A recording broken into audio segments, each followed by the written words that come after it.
So here there is one very important remark we must talk about.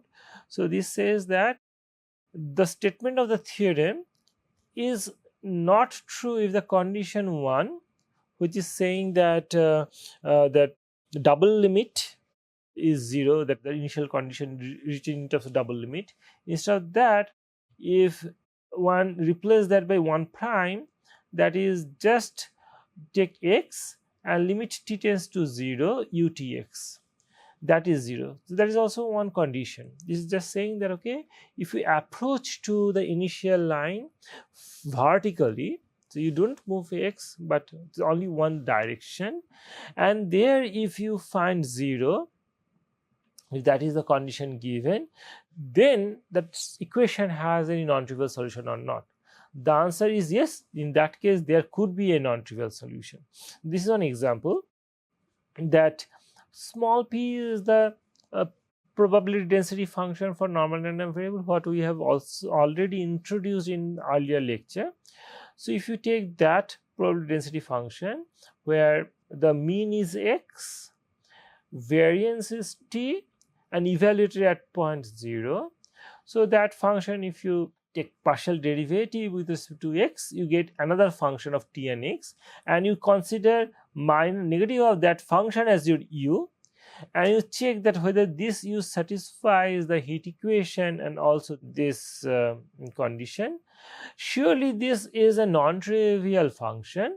However, this value is x by t del p, I mean ptx0, and then we show that okay, its second derivative would also be like x by t whole square ptx0 plus ptx0 divided by t. So that will be the expression, and if you do appropriate manipulation of these variables and del p del t, you compute, and then you see that okay, that would also satisfy that heat equation. Actually, you have seen that p satisfies heat equation earlier. If p satisfies heat equation, del p del x should also satisfy, because it is a linear PD, and if you know this switching of the partial derivatives are allowed, then you can put this del p del x there. So inside the domain, p is a C infinity function. So you do that, and then we actually get a contradiction, because this function satisfies this condition that as t tends to 0, this is 0. We can see it very clearly if x is some fixed number and you are finding out the probability density of at the value 0 when variance is t.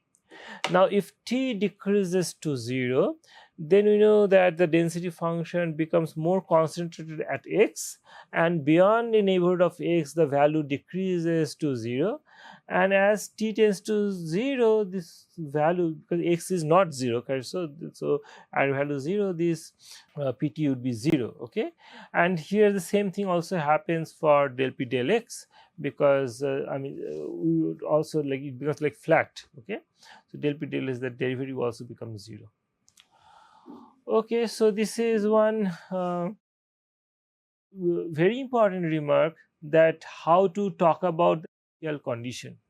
I told that okay, when we talk about heat equation and initial condition, if the function is defined only in the interior and the initial line is not inside the domain of definition of the solution, then we write down limit, but the limit should not be the single limit but should be the double limit, and double limit there. So if we take double limit that to be some function f, then for that problem you would get a unique solution.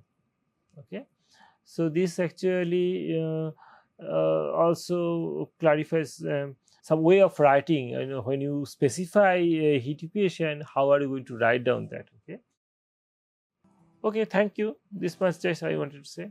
Thank you very much.